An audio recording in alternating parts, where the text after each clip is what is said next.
to this weekly BW Education Wednesday Wisdom. For the last 14 and a half months, every Wednesday we bring leaders from the education domain to talk to you, to tell you what's happening in the domain and how is the domain of education and learning itself being recreated, and there is some calibration happening there. Today we have a set of very high-powered guests on the show, people who worked in India, who worked abroad, people who built institutions from scratch. So let me start by introducing Dr. Sunder Ramaswamy. He is the Vice Chancellor of Krea University, which has become a very preferred destination for students. I know it firsthand when I talk to my nieces and my daughter. They tell me how much they value Krea University. Dr. Sunder Ramaswamy joined there 6 years back. He's had a very successful stint, and he's going back to the US, to the university from where he came from. But till 30th June 2021, he continues to be the Vice Chancellor of the Krea University. So welcome, Dr. Sunder Ramaswamy. We also have Mr. Raghav Gupta, with the technology becoming so important in the way education is being given to students and how the stakeholders are responding to technology and adopting to technology. Mr. Raghav Gupta, who is the MD for India and SAARC for Coursera, is an important stakeholder in this changing milieu. Welcome, Mr. Gupta. Thank you, Annurag. Dr. SANCHETI again doesn't really need an introduction to this August gathering of people who are into the educational ecosystem. Thank you, Dr. SANCHETI, for making time, and it's again a pleasure to have you on the show. We've had you on the show last year, and I'm glad you're here again. Last but not the least, we have Professor NAGARAJ. Again, he doesn't really need an introduction. Again, he's been part of our initiatives over the last few years. This is the 5th year of the education editorial product. So thank you so much, Professor NAGARAJ. Today we're talking about Education 4.0. And basically when we say Education 4.0, we're talking about the course curricula. We're talking about employability. And we are talking about... Sorry to interrupt. I think you might have missed Dr. Virendra Kumar from IT. Yes, of course. Sorry. So pardon me a little with the situation at home. There are other things also on the mind. So apologies, Professor Virendra Kumar. I hope you'll forgive me. They say to err is human, to forgive is divine. So here's your chance at divinity by forgiving me. Thank you so much. I enjoyed my conversation with you. Last time I chatted with you, and what you were doing at IIT Kharagpur, especially in terms of the low-cost innovation that you were doing and the help you did in creating some solutions for COVID. So I remember that conversation very, very distinct in my mind. So thank you so much, and I hope you'll forgive me for forgetting to introduce you. Thank you very much, and namaskar to all of you. Thank you so much. Let me start with Professor Sunder Ramaswamy and ask him, you've been part of building an institution. How has education changed, and how are educational institutions making sure that they impart learning, but they enhance employability, especially in the context of last 15 months? All right. Thank you. And thank you, Annurag, and thank you for inviting me. And it's good to be part of this very important conversation, but also have very distinct panelists. I want to start with 3 points. I come from this not just as an educationist and a vice chancellor, but also my professional life as a development economist. And we are going through and have been going through the 4th industrial revolution, and we are not yet seen the end of this. And we know that with the first industrial revolution being in the mid 18th century with steam and power being generated by that, and then the second with electricity and so on. And now we are in the midst of this fascinating collision of AI, machine learning, Internet of Things. And that was before the pandemic, quite some time, and it's continuing on. The reason I start with that is what we have also noticed, at least in my profession as economists, is that there is starting to be a disconnect between wealth and jobs. Because of the increasing technology replacing humans. That has always been going on for centuries. Now it's accelerated at a pace that is actually quite startling in some ways. So I want to sort of put that as one context, that where are the jobs of the future going to come from? And we are in the midst of this transition. Post-pandemic, we will have to continue to figure that out. What makes this even more acute is the fact that 8 billion people inhabit this planet. So the pressure on jobs is that never been. So to put that even sharper, there's a chart, you can Google this. I think the world demographers have created the population chart. And what was quite stunning to me was to see it, that the chart of world population pretty much hugs the x-axis from time immemorial to 1950. And then there is a huge spike. And in the last 71 years, I have the data from 2017. So it's about 3-4 years old. So it's only become worse. That there are more people living on the planet today than everyone who's born and died from time immemorial to 1950. So just to let that sink in, there are more people living today, meaning in the last 71 years, than everyone who's born and died from time immemorial to 1950. The reason I make this is because that many more jobs are needed.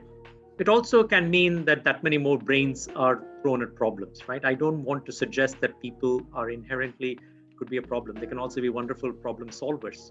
But it is the reality that we need to find jobs, or they will have to find jobs for themselves as entrepreneurs and so on. But that's the reality, and nowhere in the humanities history do we have so many people contending for things. The second point is, we take it for granted at a very consumer level, even though technology has been my first point. But it's only in 2007 that the iPhone becomes an instrument of choice. In fact, Androids don't even come on the scene till after that. So it's a very literally in 13 years. It's not in my parents' lifetime. It's in literally our lifetime it's happening. And this is the generation of kids who are grown up in the smartphone era. The reason that becomes important is because now, unlike when I was going to school, when my teachers thought my brain was an empty vessel into which they poured information, now pretty much information is available at the touch of a key for everyone who's got a smartphone and an internet connection. Which means the whole notion of what is it to be educated and what is knowledge versus what is information has to change. No longer can teachers just deliver information. It's really the whole rubric of how do I reimagine learning? How do I learn to learn? Because gone are the days when we just focus on what to learn, which is what I remember doing in school, is what to learn and I regurgitate it and I get my marks. Now it's all about how to learn, how to make the connections, how to make the signal from the noise, how to see patterns in data. So that is a huge change in the last 15 years. And I'm just talking of sort of the median school. I mean, things 20, 30 years ago, there were schools that were pushing the frontiers. I'm just talking the average school and the average kid now having access to the wealth of information through Google and so on. So what is information, what is knowledge, and how does teaching prepare you for life? I think is my second big point. And I still toggle between wanting to prepare students for jobs and careers, that students will not just change 5-6 jobs, they may change 5-6 careers. And given the life expectancy that people are not dying at 50 and 60, despite the COVID times, they're living up to 77, 80, which means they may change multiple careers by the time they get out, which means issues of adult learning, continuous learning, how do I switch careers, how do I prepare them for? So the whole model of, 12 years in school, 3 years in college, 2 years in postgraduate, and then go and get a job or retire, now it might be multiple careers. So I think education itself is under onslaught of how do we change all that to prepare them for, on the one hand, jobs and careers. And this is my last point. I also think it's important that we shouldn't take our eye off, and especially I coming from a liberal arts, liberal thinking in university, but I think it should be true for any university. We hopefully are preparing students for life, to be good citizens, to be good voters. So it's not just about jobs. I mean, I don't want to reduce education to being only utilitarian. That is, I get a degree so that I can get a job, because you're also preparing them to be good humans.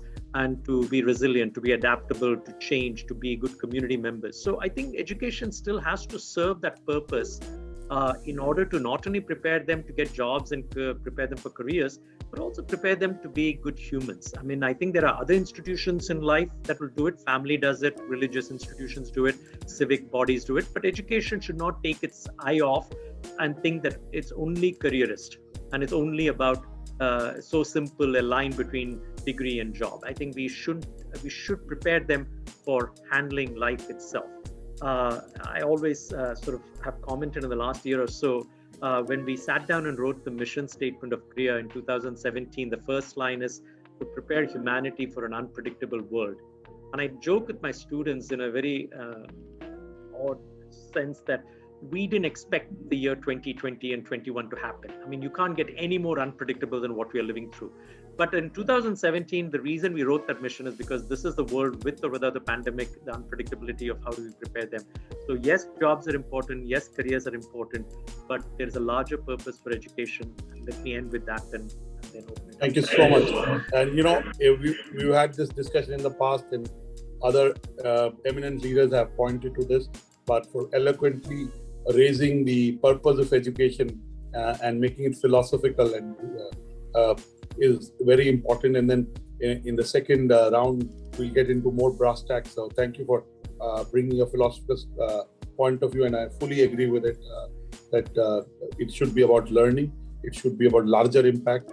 Employability is one part of that. So thank you for bringing that out beautifully. Let me bring in Dr. SANCHETI, who's the Vice Chancellor of the Marwadi University. Dr. SANCHETI, your point of view on Education 4.0, and how do we make sure the course curricula is right, it is futuristic, and what are we doing to be able to implement that in the universities and institutions that we are part of? Thank you, Annurag. Thank you, Dr. Ramaswamy, for setting the tone. I think like Industry 4.0, we do have Education 4.0, but for me, this number or generation is not important. The change or the philosophy it brings is most important, and that change happens to be, it is going to be the student-centric policy. It is going to be a student-centric approach. It would be an approach which will make a shift from what we know as generally as university or as vice chancellors or teachers, we try to teach our students what we want to teach them.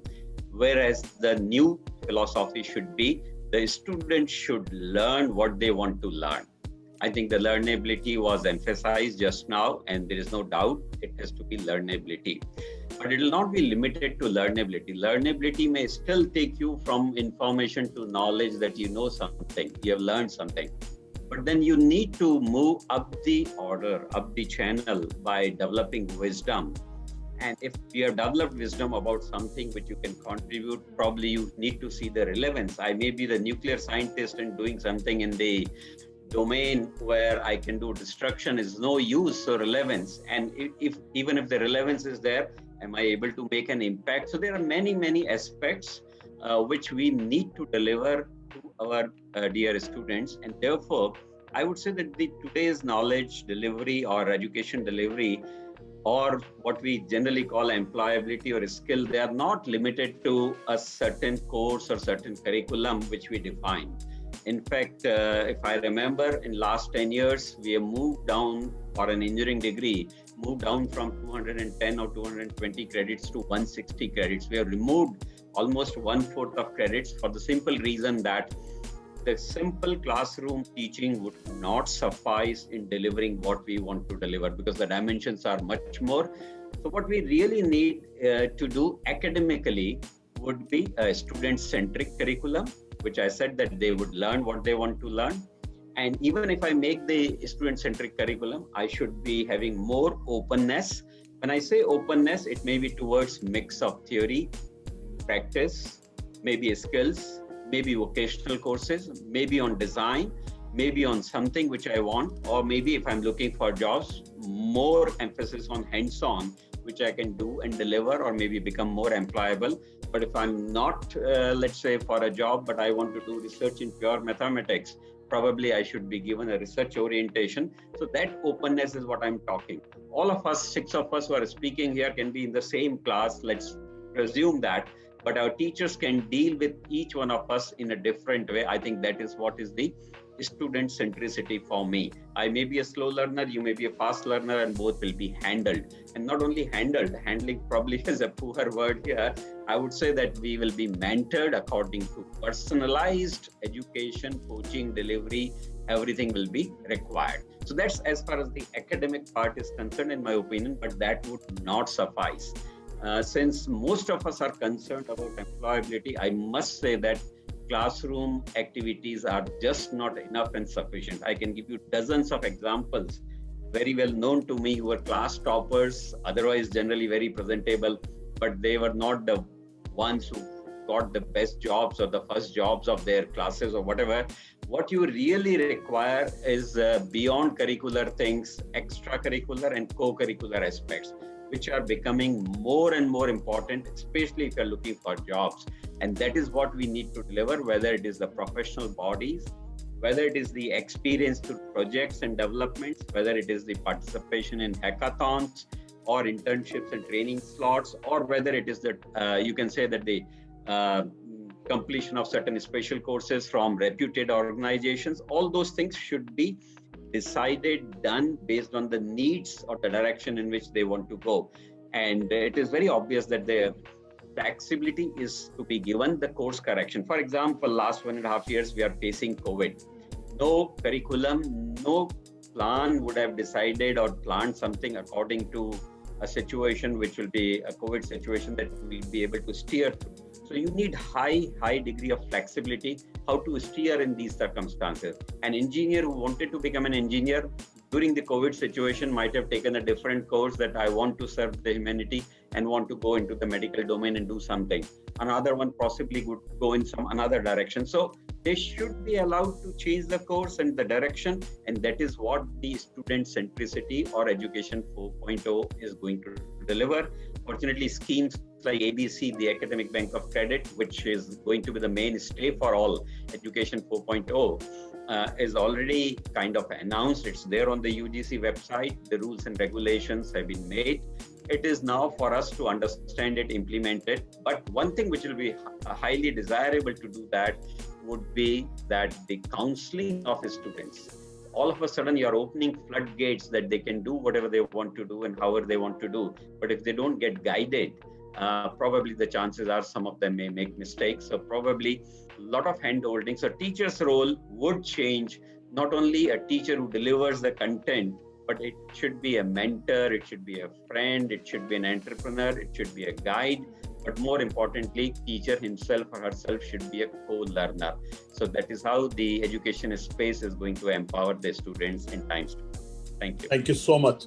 I think it's a beautiful word you use, mentoring. And I keep saying that people like me, I'm not sure about you, we need to be reverse mentored by younger people who know technology better, or millennials, because there are skills to be learned from them. There is a worldview to be learned from them. And that's also a real worldview. So our view may be the one version of that, but there's another version. So thank you for bringing that in.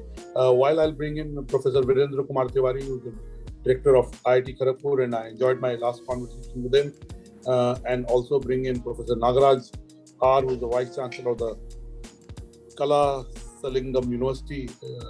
But let me, we've heard two educationists. Let me bring in an edutech player who possibly may supplement some of the things you've said through examples and data, but also add on some layers of what it should be. Raghav, your perspective. Absolutely. Happy to share my thoughts, Dr. Annurag. And, we're all meeting in the overhang of COVID. And I think as we were chatting before the panel started, I think to get the mind off what's happening around us is possibly helpful. But these are stressful times for sure. So I want to say, just as a little bit of context, so we work as a company with about 2,000 businesses and about 400 governments around the world. Many of them are in India, and then we work with many campuses as well. And I want to echo what... And last time I was doing a conversation, you said 6,600 universities in India, or 6,600 educational institutes, including universities. That's right. That's right. In India as well as around the world. And I wanted to echo what Professor Sunder said, what Dr. SANCHETI said as well, that I think we're also seeing a lot of changes happening in businesses around the world. And, the current wave of COVID is possibly going to accelerate that for some of us in India. Even before the current wave, we were talking about for industry, the core skills have been changing. Many of the companies that we work with, whether it's a bank in India or a technology company in India or an auto company in India, everybody's accelerating digitization because, we are all working from home and digitization has accelerated significantly. And I was saying this even before the current COVID wave, that for companies like us, we're already saying that work from home is not going to go away whenever COVID goes away. This is a permanent shift in how working professionals work. My own company has said that, we'll probably come to office one day in 1 week or in 2 weeks, and the rest of the time we'll all continue to work from home or wherever it might be. And I think this is changing some of the fundamental skills and competencies that working professionals have in the country. And Annuragji, I know I've shared this with you earlier. One of the things that we looked at, and I think I find it fascinating, is millions of working professionals on the Coursera platform. What did they learn in 2019? How was that different in 2020? And I wonder what data will tell us as we start looking at 2021, given what we are seeing around us. But we saw in 2019 that a lot of what millions of people learned on our platform was largely hard functional skills. So either people learned technology or they learned Python. They learned Python, they learned artificial intelligence, they learned supply chains, they learned, cloud computing, and they learned a little bit about business strategy and communication. But then last year, top skill was writing. Number 4 was mindfulness, meditation, gratitude, kindness, listening, and so on. And it's telling us that in working professionals in the future, essential skills and competencies are going to be digital and they're going to be human as well. And I wonder how some of this needs to result in implications for higher education, because I think we are seeing that the kind of skills and competencies that students will need in the future, I think the pandemic is changing those very, very significantly. And we don't know exactly what those skills will look like. The other thing which I looked at, which I think is quite fascinating, is especially in a country like ours, where the number of institutions who are really high quality, and many of them are here on this panel, but the number of average quality institutions is very large as well. And there's this recent study which is out, which says that if a student who's graduating is underemployed, not unemployed, underemployed on graduation, the impact on their livelihood stays for the next 10 years. So the quality of the employment that a student receives on graduation, and I completely echo what Professor Sunder said, that higher education is not just preparing students for the first job, but the reality is that the impact of that first job stays for the next 10 years. If you are underemployed when you graduate, you will continue to earn much lesser than your peers, your colleagues for the next 10 years. That's the kind of implication that has. I think given some of this context, our work with higher education has told us 3 simple points. I think the education that we're bringing to students in the country needs to continue to be high quality. I don't think we have enough high quality institutions in the country. I think what has changed is yesterday that education came only from my faculty, my institution, but today and tomorrow that education could come from my faculty, but also from faculty from another institution, from IIT Kharagpur, from Krea, or from Michigan or Stanford. It could also come from companies. Google is teaching a lot of people, IBM is teaching a lot of people, so it could be education coming from companies. I do think this education needs to be relevant for the future of work. And I think along with theoretical knowledge, we will see an explosion in the amount of hands-on learning as well. And by that, what I mean is we are seeing that almost every professional in the working space needs to learn many softwares. I'm not a computer science person myself. I think I use 12 or 13 tools on a day-to-day basis. And almost every discipline in education will need to learn many, many softwares. And I think that's where we will see an explosion in hands-on learning as well. So those are some slightly not very structured, but my initial thoughts. But Thank you so much.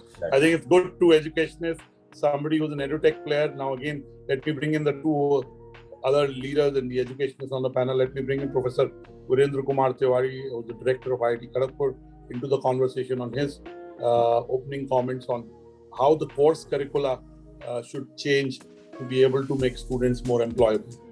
Professor Tiwari? Yeah. Thank you very much. Can you hear me? Very clearly. Oh, okay, very good. Namaskar to all of you. In fact, I was enjoying the talk, all the three speakers before me.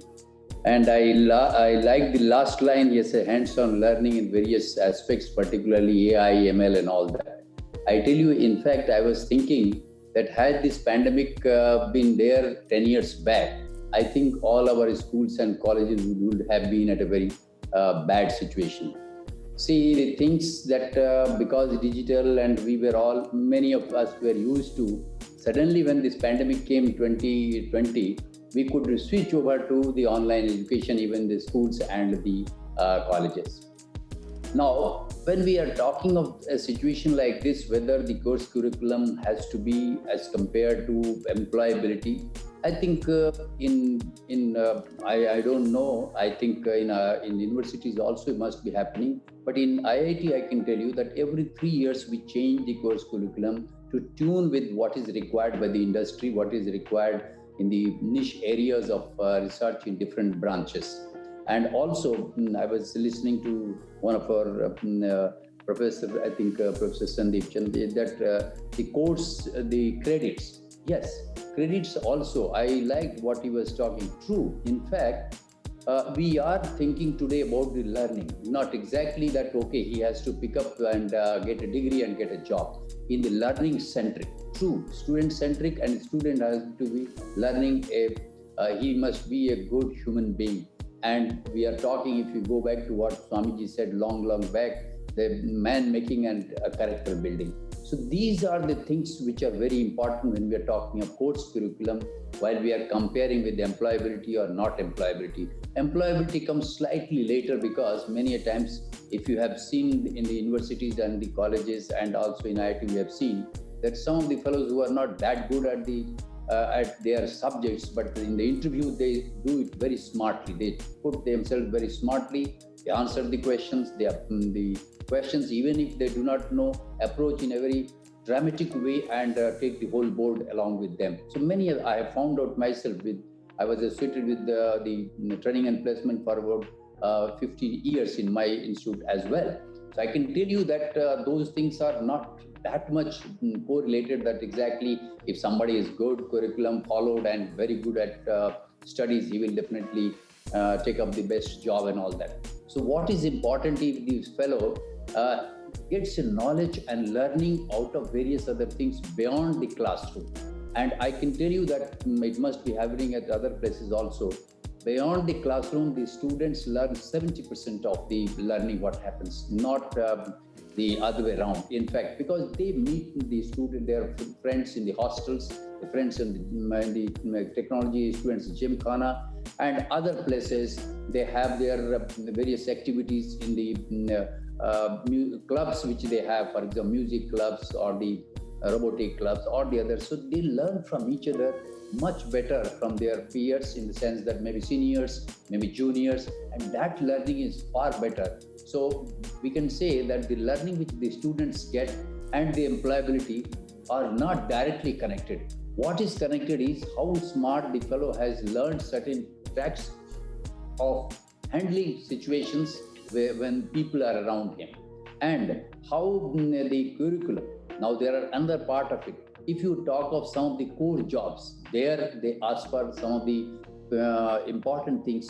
Now those fellows who are really good at, they are not in a position to convey because of the communication skills. So what is important in the curriculum when we are talking of this is the communication skills of the students. I would say that some of the academically weaker students, we are largely about 40% of the class. Now there is a problem for these people to be employability. Whereas when we are talking of the top of the class, there is one group, and bottom of the class, particularly when you take latter half of that, we have a problem of communication. The soft skills are not to the extent. Even if we are trying at various places, I'm sure universities must be also trying. We are also trying, but there is a communication gap because of the many of the languages in which they have come after the class 10+2, when they have come over here. And of course, people are being talking of the language education and all that. But I think there is the effect of that when they come over here. And hence, the employability, this factor also comes into play when we're talking of the course curriculum, the learning aspect of the candidate, and the feeling that we should be having a good job, greater job, bigger job. Now, you go to the people who come over here to go to the other places for recruiters. Recruiters are looking for the gray material in the student. Or they think that, okay, if these fellows are having a gray material, we will be able to mend them as per our requirement.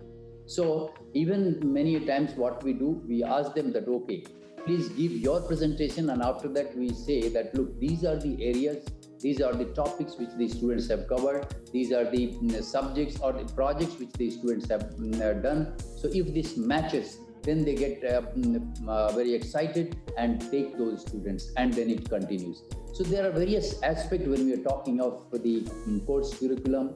It has to be seen that as I liked also that, yes, now the student should be wanting to learn anything. What we have done at IIT Kharagpur, we have here Academy of Folk and Folk Arts. There we have said that even one person, a student doesn't want, he can take a 3-credit course on any music, because what we are trying to build a good human being. And that sort of activity will make him think in a calm way about any problem. So that we have, we have a Center for Happiness. There also we have started microcredit courses which they can learn. At the same time, we have Academy of Leadership. There also we are churning the students. We are talking to them that, look, it is the leadership quality which will earn you anywhere. Even if you are in the class, you must demonstrate the leadership value when you can take a class of 100 or 150 students. You have to take them along with you if you want to disseminate some information. And over and above, you see, the information, even if the curriculum is very well, it depends on that the quality of delivery that the teacher is giving to the students, which is very important. Because there are many, I may teach a student, I would say that, okay, there should be 80% attendance and you should listen to all my classes. He may say, okay, I have a better course available internet from such and such university, and I would like to follow that. I think there has to be, this is a challenge to the teacher concerned. He must think that, yes, I have to make the knowledge. If there are 36 chapters in a particular course or a subject, he should be able to tell why these 36 key words or the key learnings are there, how they are there, how they will be employed, and what are the areas in which he can employ that. So it is very important how we are delivering. It is very important how the person gets knowledge from his peers. It also depends on what sort of the requirement the industry has. And I think the flexibility of the curriculum which the students should be able to go to any course. I think with this, I will Thank you so much. Thank you so much, Professor Tiwari. I remember last time I spoke to you, which was almost 3-4 months back. COVID had subsided, and you told us on how you were able to build apps and devices at low cost, which helped people during COVID time. So this was really on the job training, so to say. This practical, usage of the learnings that students had on the campus. Let me bring in Professor NAGARAJ. Professor NAGARAJ, your take on how do we enhance employability, especially in the context of last 14 odd months? Thank you very much, Mr. Annurag. It has been definitely painful the last 14 months. We all went into the pandemic without, as somebody said, without any preparation. You had a lockdown and you had to just get into it. But before actually, I would like to just add on to what my colleagues have been talking about. Most of them spoke about the philosophical aspect of how it can be dealt. I, being from a university which is set up in the rural precincts of India, we always, the graduates here definitely would look for a better job prospect, and definitely we all hope that any graduation must lead to gainful employment. keeping that in mind, being from a predominantly engineering university, we always want our graduates to be employed, and always when we look at those percentages, how many get into employment and how many go into higher studies and how many go into the entrepreneurial setup now, we see that roughly about 90-92% get into jobs, and very few, there are about 5 to 6% going into higher education, and roughly another 2 to 3% going into entrepreneurial initiatives. So the onus on the university is definitely to cater to the requirements of these 90% odd graduating students every year, how you would place them. And very aptly, your theme for today's discussion is how you, bridge the learning gaps and make them employable so that they are placed in better companies with better job profiles. I see this problem, we can answer this philosophically, we can say we can do a lot of things philosophically, but India being a large country and wherein we are churning out large number of graduates every year, the philosophical approach, yes, is there and shall be there and will guide us through any challenge. But there are a few things which we need to do based on the situation. That is because employment becomes very, very important to any person who is graduating out of. There are many first graduates from this part of the country. So obviously employment becomes very, very important to them. And as university, what is that we can do so that we can nurture their aspirations and get them a better place? That is what most of the time we look towards. We always see, I personally, being into academics, see that the learning gaps obviously can be bridged through curricular interventions and non-curricular interventions. My fellow panelists have already spoken that you do have several curricular interventions. You revise your curriculums every 3 years or every 4 years based on the span of the course. And then you try and bring in a lot of new courses which industry wants. But my take on this is, suppose say I have a graduate in mechanical engineer. Am I able to train mechanical engineering graduates in all novices of mechanical engineering? Yes, that is what I would like to look into basically, because I may give him the basics of mathematics, I may give him the basics of physics, I may give him basics of chemistry if he is working in material science, or I may train him in some certain domain-specific, courses. But to make him, employable, what is that any university has to do, or what is that any higher education institution has to do, is basically see whether we can establish those collaborations with the employers, the mass employers. That is where we have a major intervention in terms of having collaborative graduate programs. We collaborate with industries to offer graduate programs to the students. That is because being a university, you have the flexibility of your curriculum, and thereby collaborating with industry to an extent, not to complete, to an extent tries to solve the problem of the learning gaps. For example, we have tied up with IBM for computer science engineering. We might have tied up with Siemens for mechanical engineering. We might have tied up with Synopsys for electronics and communication engineering. We have several such interventions. Along with that, what I was trying to tell is, in addition to these curricular interventions, we do a lot of non-curricular interventions in times of, basically since the theme of discussion is employability, enhancing employability of students, we need to look into how you make them better employable, wherein you add a lot of certification programs into their curriculum. For example, we have tied up with SAP Labs for SAP certification for all our circuit branch students, and also for the students in MBA and mechanical engineering. Now, this intervention, what happens is the SAP certified professional obviously is more sought after. It could be in the IT or IT enabled, or it could be in the hard core engineering branches. So they find their positions there. Plus, you need to have a lot of other certification programs. This I am talking about to enhance the technical skills of the students. The other part, my fellow panelists have already dealt with in detail. Communication skills, soft skills are all there.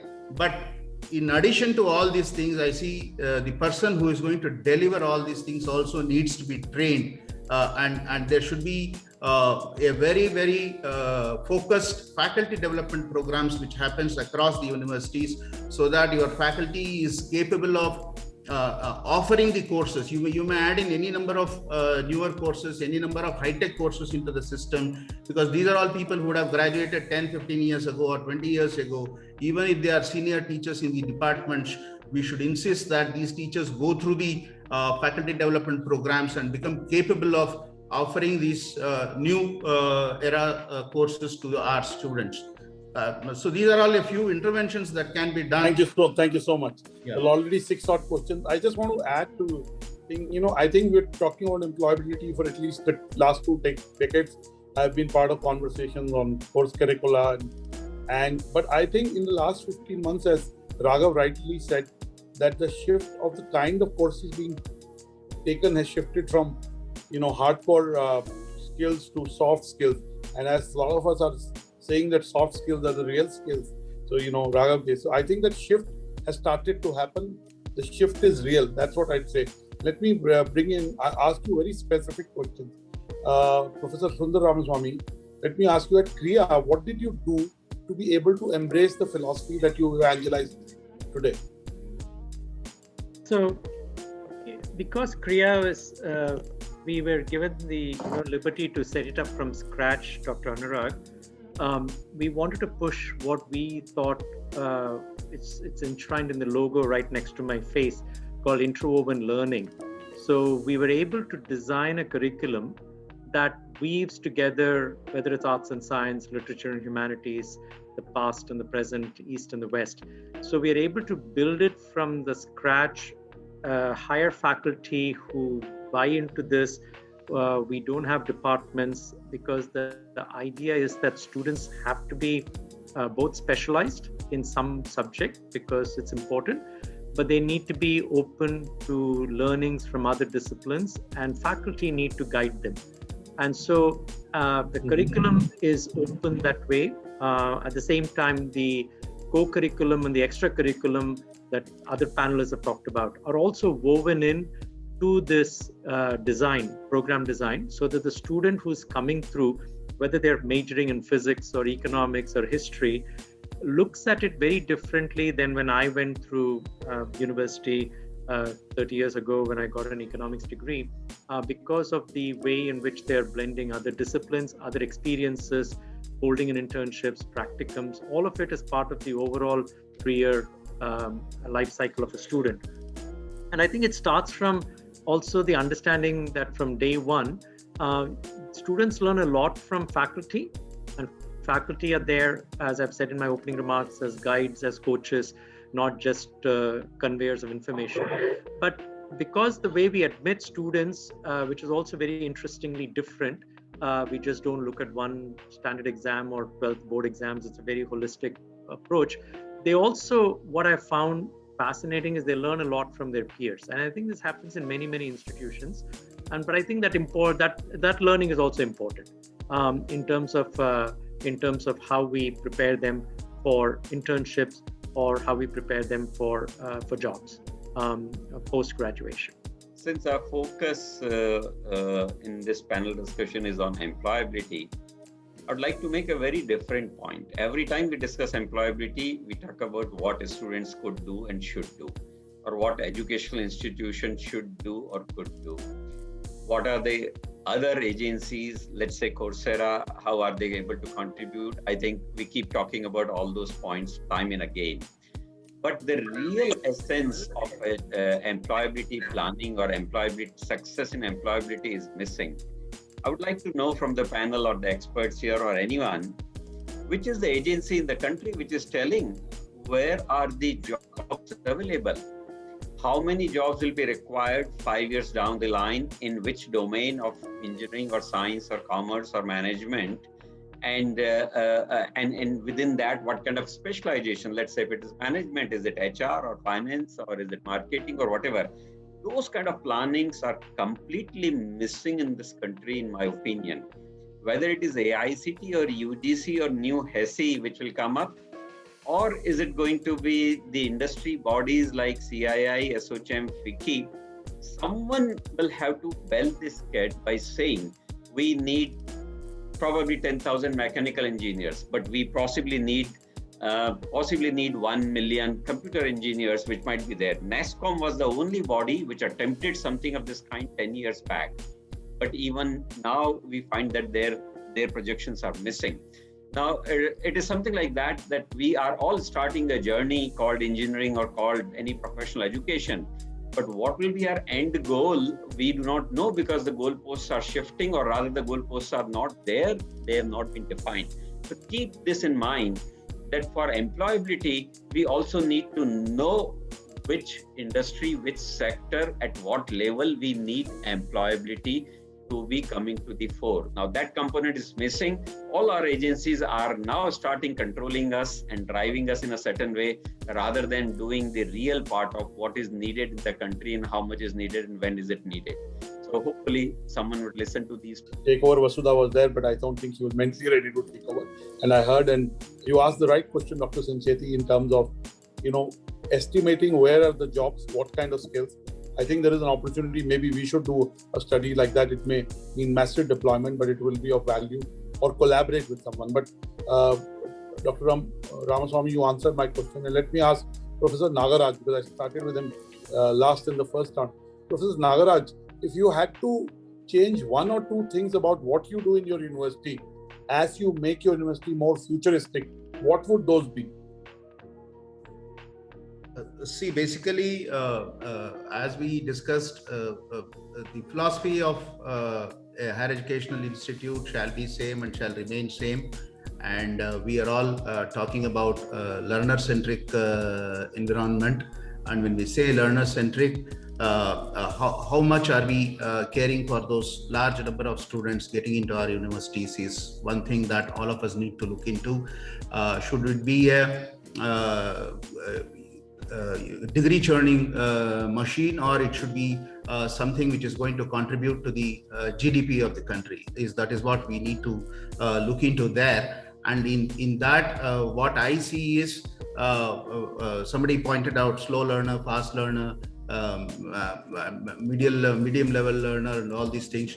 How are we building how are we trying to nurture the aspirations of each and every student getting into our university is what all of us need to look into. He could be coming from various socio-economic backgrounds. India is a large country.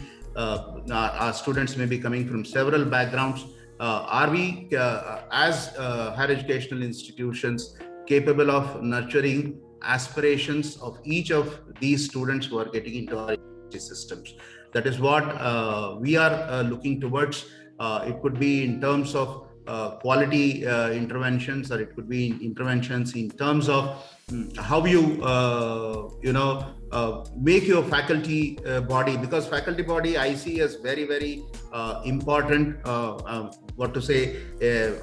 vehicle in between what we plan versus what we deliver. And I see that the faculty body needs to be empowered to the best possible way, not only in terms of the financial things, but also in terms of training them. As we say, a student has to be a lifelong learner. We should also make our faculty also lifelong learners, so that they are able to face any of these situations which arise suddenly, or maybe we envisage these situations and plan accordingly.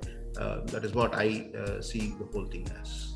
Okay, one of the more it's debated privately, but it's never spoken of, is the impact of curricula on first employability and then its impact over a period of time. There is no study to kind of say that if these kind of curricula were there, it helped in first employability, and then because of those skills, the impact over a long period of career was better. Raghav, is there a way to kind of demonstrate that? Should there be a linkage which then helps to formulate what kind of course or courses one should take? There's been some work that we've done on this, Annurag. I don't think we've done this at a higher education level, but we've done this for industry. Last year, we released the second edition of what we call the Global Skills Index. And as a part of that, we looked at 10 industries. We looked at 60 countries.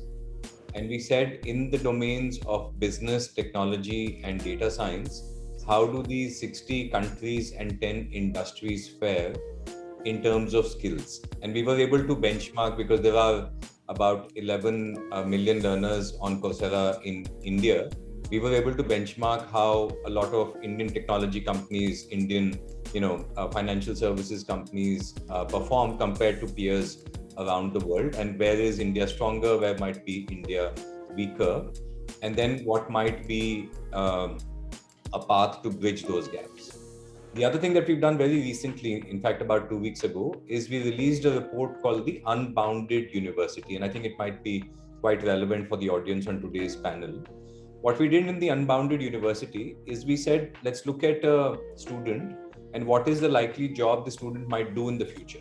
Right? So if I'm an MBA student doing a specialization in digital marketing, let's compare the skills of this student with those of a working professional who's doing the job that this particular student might aspire to in the future. And we've been able to then point out where are the gaps quite large at a student body level. And it gives us a lot of insight to say, where should higher education be focusing on, and where are some of the biggest gaps between working professionals and students in higher education. I'm happy to kind of add the link to this Unbounded University report in the chat as well, if anybody would like to refer to this. Sure, and we'd like to do a deep dive editorially. I'd like to ask one question to everyone and then bring in my editorial colleague, Vasudha Mukherjee, to ask a question. Dr. Sancheti, I want to ask you a very pointed question. Now, clearly, why does a student need to come to a university? Why can't they just go to any edtech platform? I know the answer. Professor Tiwari talked, Dr. Virendra Kumar Tiwari talked about on-campus learning, real-life interactions. Do you think there'll be a day when we have a university on a cloud? We don't need a campus, and maybe students don't need to come to a traditional university. So the question I'm asking, what is the university of the future? You are very right in putting this question to all of us, and I must say that I've been kind of thinking about these aspects for quite some time, and for last 3 years I've been kind of answering these also. 3 years back precisely, I warned my colleagues that we may cease to exist if we don't behave. I use the word behave because we were not changing at that time, but today we have started changing, we have started behaving because of COVID and technology both. The point is, I did say a word called ABC, and if you read that carefully, you'll probably understand everything in education is now going to be credit-based. There will be nothing called degree, diploma, certificate, which is essential. I have earned credits for this digital marketing. Maybe Raghav ji will find SANDEEP SANCHETI employable because he knows digital marketing and he'll take me. He'll not bother about my degree. And therefore, that differentiation between an edtech company and university is well known to us, and that is a university can give degree and an edtech company cannot give the degree. However, both of them are doing the same job of training, skilling, educating, delivering knowledge, or delivering competence, or giving whatever. So the differentiation is going to change.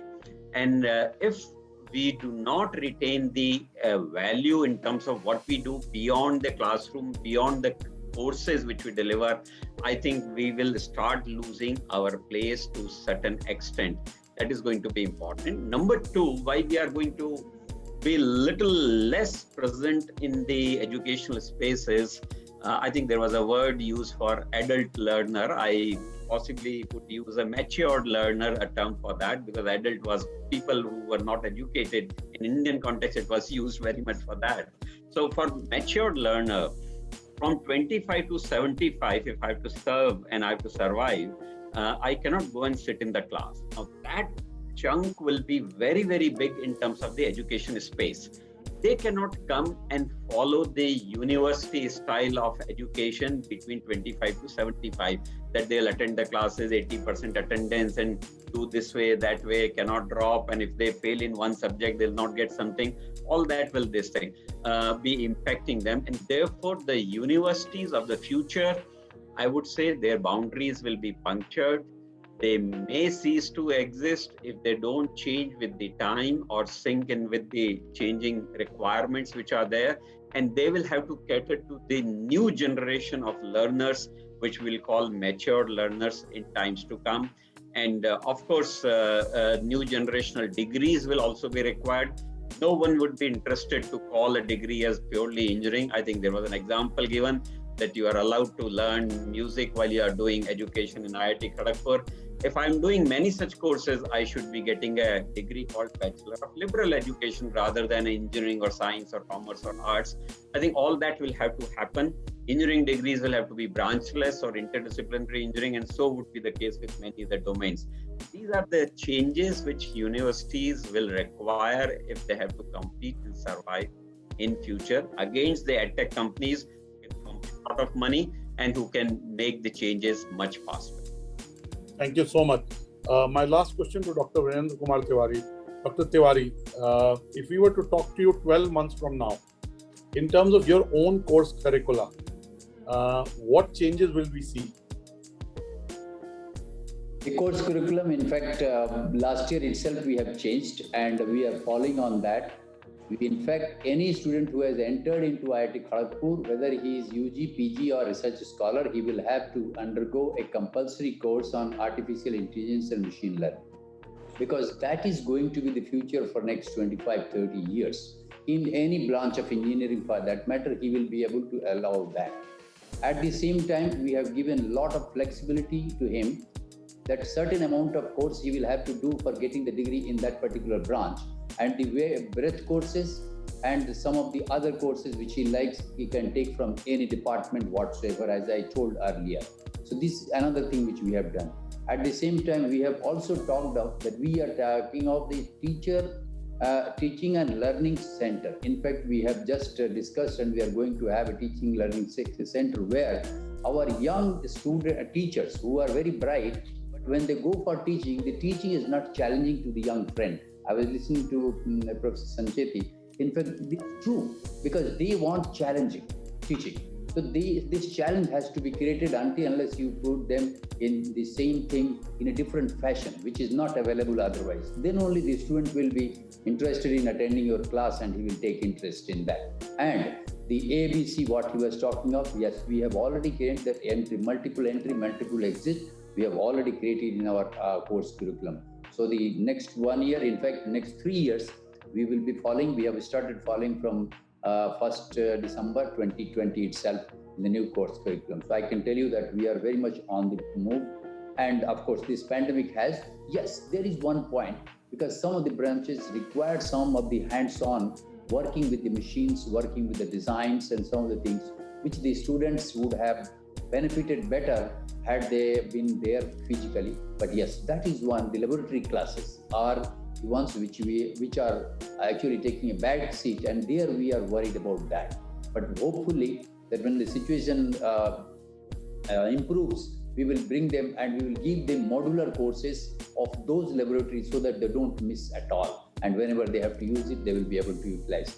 So this is the one thing which is missing. But otherwise, I think I'm saying that the course which we have changed about 9 months back, I think this is going to be there for next 3 months. We are very much online. Thank you. There are lots of questions. There are 5 odd comments. But I'll take one question that is coming from Amit Gupta, which I think is very relevant to today's day. What is panel's view on work integrated degree programs in partnership with corporates? Raghav, first you, and then I'll bring in an educationist on this. Yeah, absolutely. And I think there was this other comment also about industry's role in curriculum design as well as in education in general, right? And again, I have the benefit of some data, so I can share that. Today on the Coursera platform, we have 55 companies who've created content. They've created 650 courses, and these 650 courses have been taken by 11 million people. So we already see that companies, like Google and IBM, who are in the technology domain, or companies like Facebook, or in social media, or companies like Salesforce, which is a tech but a sales and marketing company, are creating content. And I want to link this to the point I was making earlier, that for most of us in the industry today, learning software tools is integral to our jobs.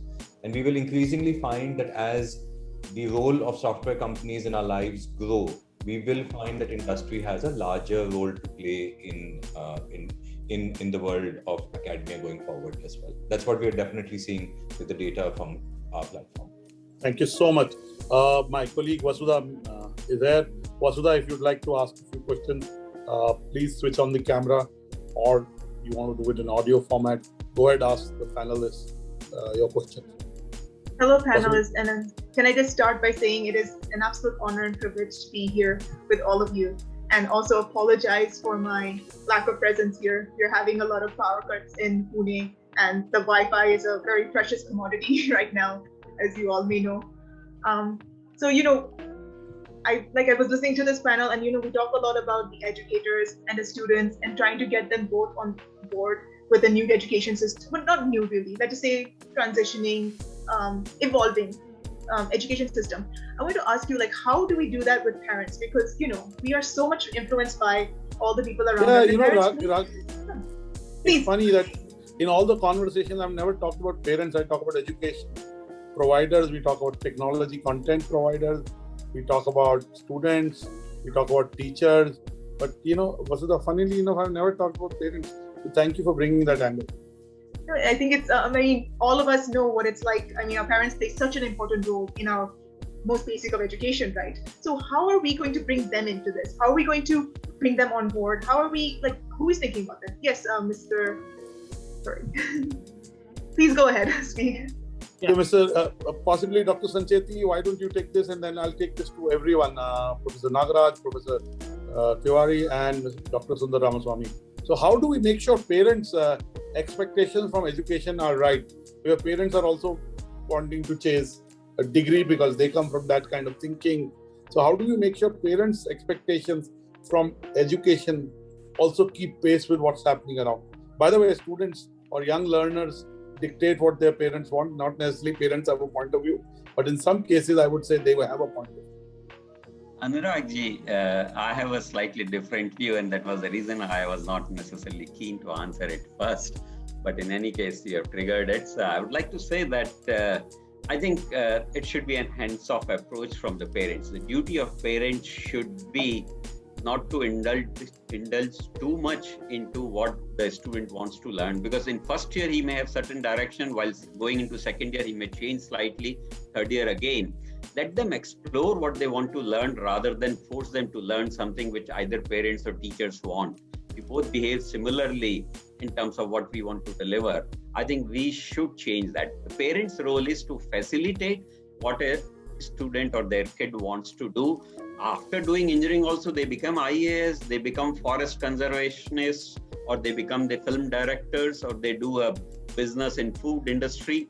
Anything can be done. So parents should not necessarily force. Parents' highest duty is to allow them to explore all the vistas which they would like to explore, rather than dump their dreams on the kids of 18 years. When they were 15, 16, entering into colleges, I understand there was difficulty. When there was no knowledge and internet available and guidance available, mentoring available, I understand there was a difficulty.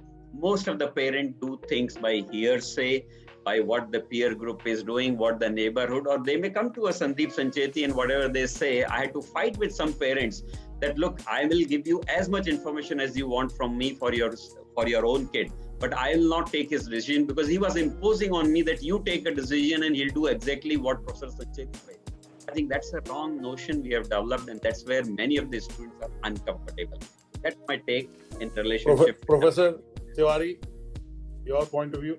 Yes. In fact, I fully agree with what he said, because I have examples. In the last 30 years that I'm here, right from 40 years you can say, because I did my education also in this institute. So I can tell you that this is one factor which is in fact creating more stress on the students.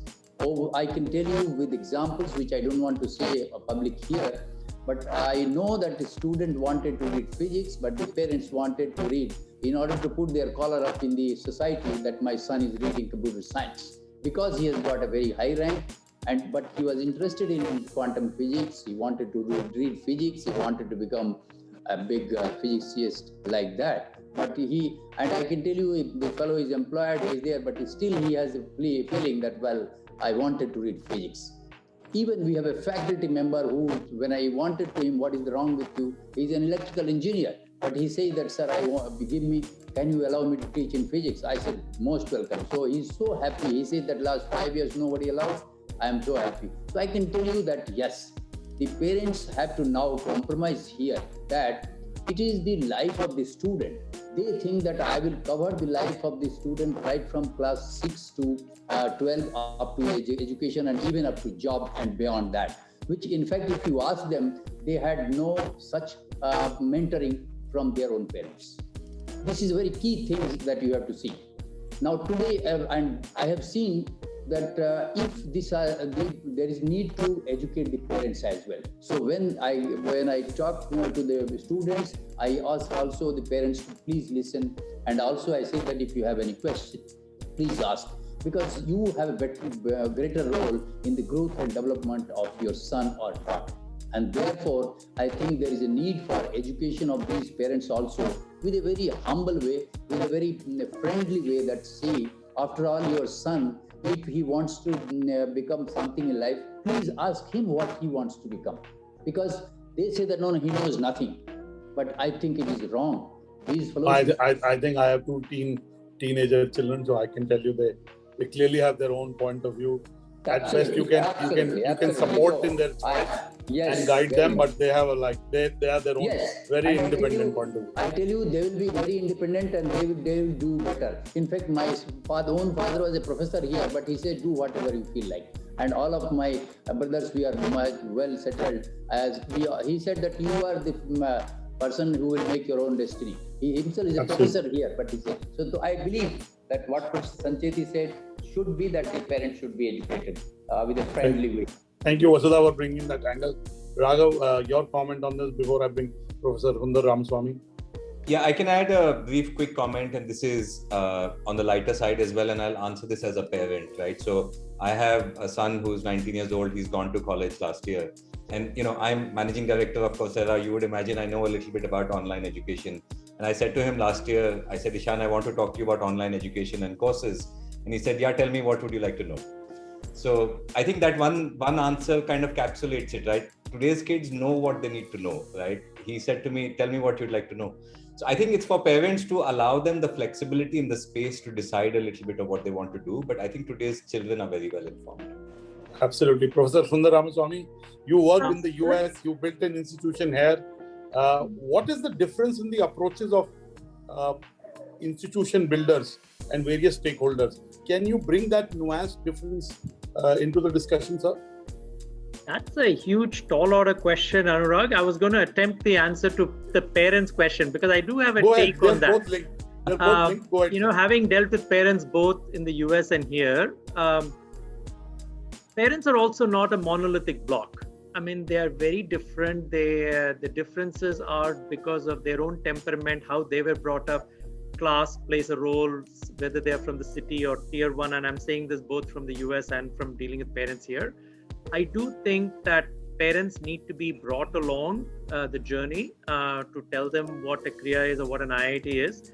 I think we can't keep the parents far away and say, let the kids do what they want. I think parents of this generation, my experience, it doesn't matter what background is, they want to know what their children is. But I think I agree with Dr. Sancheti that we need to sort of walk the parents in a way that allows the kids to explore, because that is the 21st century. But the other thing that I exhort parents, and I hold all of us responsible as society, right? We all want to be taught by good teachers and good professors, but how many of us want our children to become professors, right? So one of the things I always challenge parents is, please don't denigrate education. Don't say if you become a teacher in a high school or in a college, it's because you didn't get anything else. And I think I want to leave parents with that exhortation that being a faculty member, being a teacher in a school, being a professor is very noble. It pays well, but if you cannot have this hope that your child will be taught by good faculty, but you don't want your child to become a faculty member, how then the pool of faculty disappears? And we all have hired faculty. This is the most difficult challenge in building institutions, is getting a very steady supply of high quality faculty, because it takes a long time to get a degree and PhDs and so on. So I do think parents can play a role of not saying, okay, kuch nahi hota, so then you become a teacher. I think they should be front and center. If a student or a child has an aptitude for being a teacher or a faculty member, then encourage them, inspire them, and don't say, go be a doctor or an engineer. You don't get anything, then fine, go and pick up a job as teaching. And I think colleges are okay. High schools are even worse. I think that would be my one plea for all parents. Fantastic. Beautiful point of view. Professor Nagaraj, final point Sir, of view. before moving on, may I also make a small comment about this? Yes, Vasudha, go ahead. Of the parents, because this was no way meant to attack anyone. Just to say that, you mentioned your different tier cities. And, a lot of people are just not in the position to have their children be studying, history or philosophy and, go on with their studies. They need them to be doing jobs. And that's just a very, unfortunately, that's a reality, right, for a lot of people. So in that case, yes, we want students to explore what they're good at, but also at some point, we also need them to be practical. So Vasudha, I can give you one very practical example. I have a student who's wonderful in literature. But it also depends on whether the institution allows most choice-based electives and the ability to do a major and a minor and those kinds of things. But she also discovered that she has a passion for coding. So there are ways in which you can mix and match, because as we all know, students are continuing to blossom at 18, 19, 20, 21. It's not like they come as finished products to us. So my point is the system has to allow them to explore. Parents also have to allow them. And so, yes, it goes back to the earlier point about giving them some ability to get a job, but I think there's so much more than just getting a job that I think all of us have been talking about. And I think we shouldn't ignore the fact, and that's my point, that there are parents who really have hardship stories to tell me, saying, ye kya karegi if she just does a history major? And I have to tell them there are history majors who go and do wonderful things in life, whether they become an IAS officer or something. And so parents sometimes have to also be educated on what are the various opportunities and how we can prepare a student for what they want to get in life. Right, absolutely. And I think this is where the counseling comes in, that it shouldn't just be for the children, but something that you do all together. Yeah, Professor Nagaraj, your final point of view before we call it a day. See, I have a different take overall here in terms of, because I subtly brought it when I spoke about in terms of any graduation must lead to gainful employment. And also I spoke about the aspirations of all the stakeholders. We need to look this into two different scenarios. One is the students coming from the urban background where parents are maybe in a different capacity to give those freedoms to their children in terms of deciding what they want to do, versus the people who are coming from a rural background where job becomes very, very important. So keeping these two things in mind, parents definitely play a major role. As one of my fellow panelists pointed out, we need to educate parents, but how far are they going to appreciate that, and how far shall they take it forward is for them to decide, because for us being in India, volume is always a big problem, and we need to cater to the volume as it comes. And definitely we do have all those counseling sessions, admission sessions whenever the students come for admissions to university. All the universities have various counselors present who would help the student, help the parent in deciding on the type of course, deciding on the stream that the student must get into, depending on what he has done earlier and versus what the student is trying to express. With all this, most of the time, I as administrator have seen that parents try to prevail upon the student aspiration and try to push them into what they want their son or daughter to do. Keeping this in mind, as I said, we need to look at this into two different spectrums altogether: urban versus rural, educated parent versus parent who is not well informed.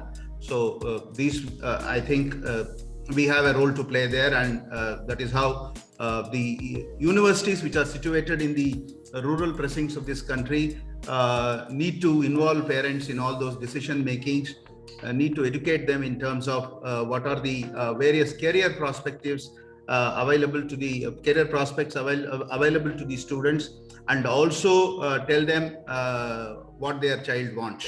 So that is where the universities has a role to play. Fantastic. I think we've had a good discussion, and I think it's been a different point of view.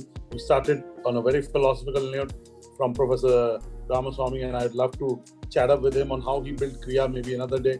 We planned it to do it immediately after that, and you can do it.